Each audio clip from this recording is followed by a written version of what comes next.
Hi, this is Jim Starkweather, the publisher of Kitmaker Network and Armorama.com, and welcome to another episode of Cracking the Box. Today we've got for you from a new manufacturer, Hong model. This is, or Hong, actually doesn't say model, but is the ZSU-23-4M/MZ. Now this is a Soviet self-propelled anti-aircraft gun in 1/35th scale, and in plastic, obviously. The box artwork is very nice. I've got a 14 plus indicator here. It says this box contains one model. Contents may vary from those shown. Scenery, glue, and paint not included. Darn, we don't get the gravel and all that other stuff. But they have to put that on there for legal reasons. On the side of the box, it includes some different camo schemes. Looks like there's a total of 3. Let's go ahead and crack her open, shall we? Alright, so we've got lots of plastic in sealed bags. Let's go ahead and take it out and then we'll take a look at it. So we've got this piece with the obvious top of the hull with some other various different pieces. Same with this, looks like some top hull detail, maybe some of the weaponry, guns, and I'm not sure what that part is, but we'll figure that out. We've got a photo etch part here with decals and a small copper wire for cabling. Looks like one photo etch sheet. And there's the actual hull of the vehicle, which this one is sealed as well. I have to break all these open, but the hull is obviously, I think, a 2-piece arrangement, and nice dark green plastic. We have another sprue here with various parts. The top rotating upper turret piece, road wheels, and other sundry parts. Another bit with basically just different, vehicle parts. And then the kit does include separate individual track links, which look like they are a snap-in with additional. I'm not sure what those are. Additional parts to the for the correct assembly of the tracks. And then we have a manual, which appears to be very nicely done here with color. Actually, this is a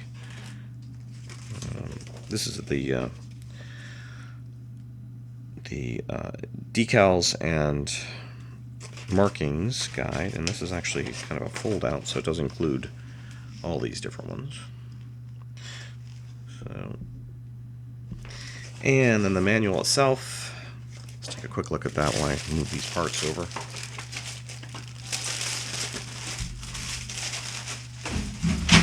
Tumble of plastic. And the manual, like I said, is a nice color cover. It does have a parts overlay here on the first page, and then starts in on the step-by-step with suspension, lower hull parts going on. We do have obvious hatches and things like that are separate pieces, which is nice. Then they show the individual track links, which look like they are a one-to-one kind of snapped in with 2 additional track guides of some sort on there. So, once the lower hull with tracks is done, it moves on to the upper hull and detail going on to the upper hull going on, and then it goes into the construction of the guns, the gun turret, and I'm sure finishing up with, yes, details on that. Some of the, is that like a sonar radar thing, I think? It's not sonar, radar, the radar dish. And then the turret going on the unit. So let's take a look at some of the plastic. I'm going to get used to this new camera setup because it's a bit weird. I mean, normally I look at the screen and hope that, look at, kind of make sure everything's in tight. But now that having to use my phone to kind of preview the camera, it's a little different. So my apologies if things are a little bit wonkier than normal. I'll get used to it and adapt. For those following the saga, I was going to use my SLR to do these, but then I found out my SLR in video mode doesn't really focus, so I wouldn't be able to do things like this. And looking at the tracks, they look like there's some, production quality looks very good. as a new manufacturer. Let's kind of focus on that for a minute. Of course, the production quality from all kits coming out of China has been very consistent. So they obviously have all gotten together and basically decided this is how we make models, and we make them good. Well, good as in production quality. I'm not saying, you know, they're all perfect in terms of accuracy and things like that, but they certainly do seem to be getting better. With the modern advent of digitally being able to scan vehicles and, you know, scale things become less of an issue. Accuracy things are going to become not a thing of the past, I'm sure, but certainly less and less of a huge problem. Unless a source vehicle or a source plane or whatever the subject matter is isn't available, then of course it would be different. So I do see, you know, just, you know, kind of basic flat surface details here. There's some nice riveting on this, whatever turret piece, whatever that is. Yeah, I mean, again, good consistent quality of production. Not seeing anything that jumps out at me like, ooh, wow. But then again, it is a Soviet anti-aircraft vehicle and not one that has a lot of weird parts, odd things, and so forth. Pretty straightforward Soviet stuff. The road wheels, nice detail on the external and hollow on the inside.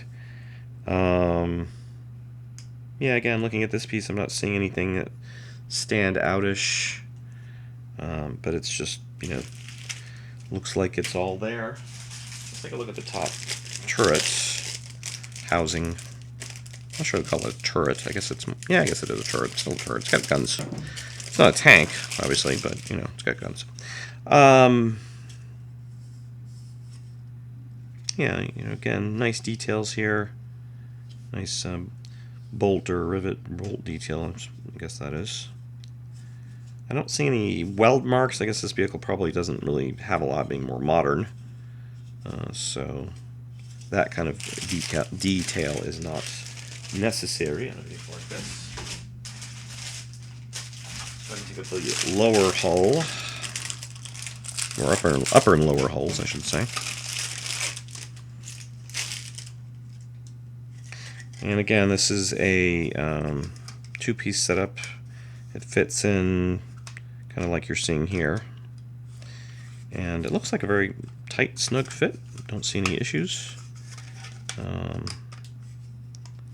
Well, yeah, okay, don't see any issues. I was going to say one side, on the back side, seemed like it had a bigger area here, but once I shifted it in the correct place, it looks like it fits as it should.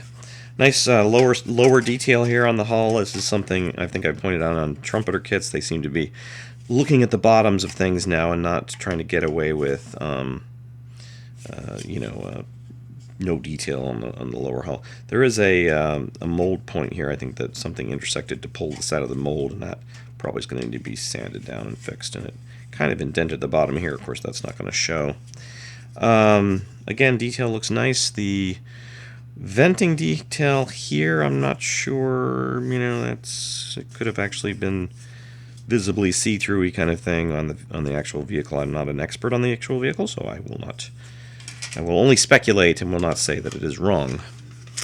But again, I like the fact that they've given you hatches on all these small points is kind of nice. You know, there's multiple hatches across the whole side and front of the vehicle.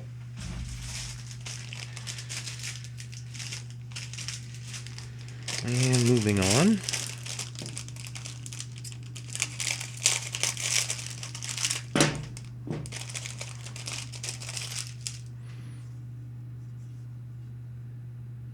I'm not sure what that piece is, some kind of tubing.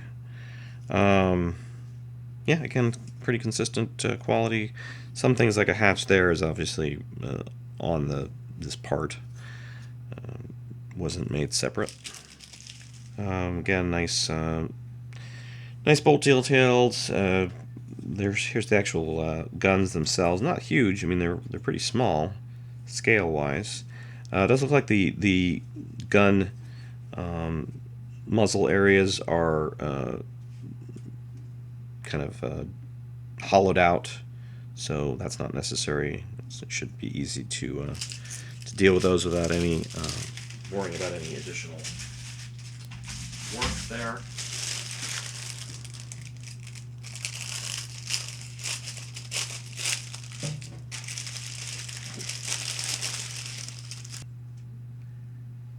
Various parts here, again, no issues, no production problems, nothing like that.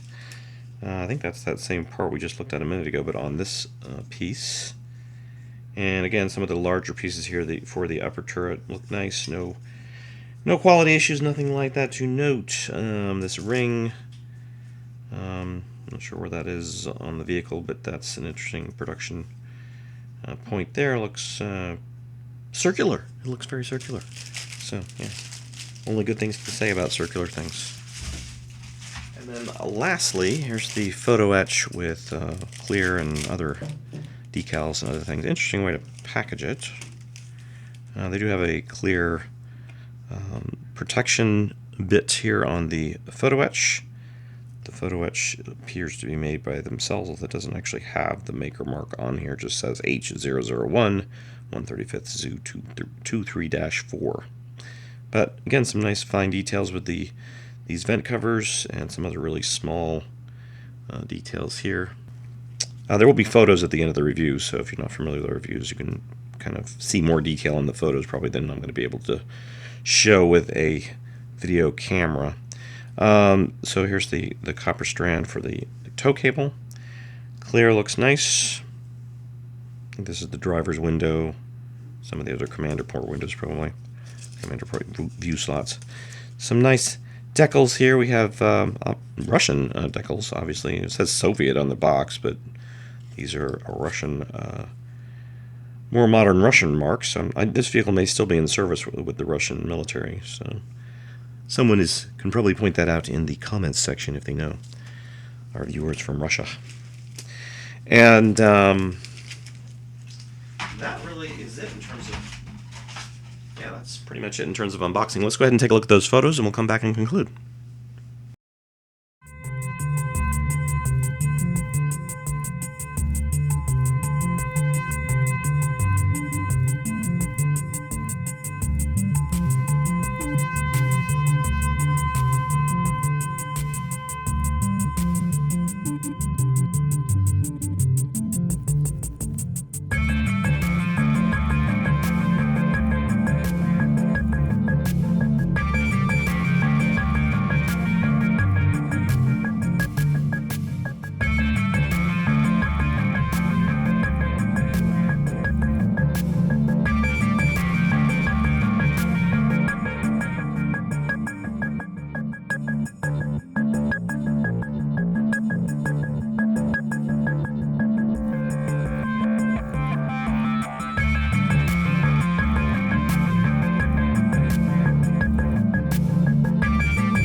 Okay, well, I hope you enjoyed the photos of the new Hong model ZSU-23-4M MZ.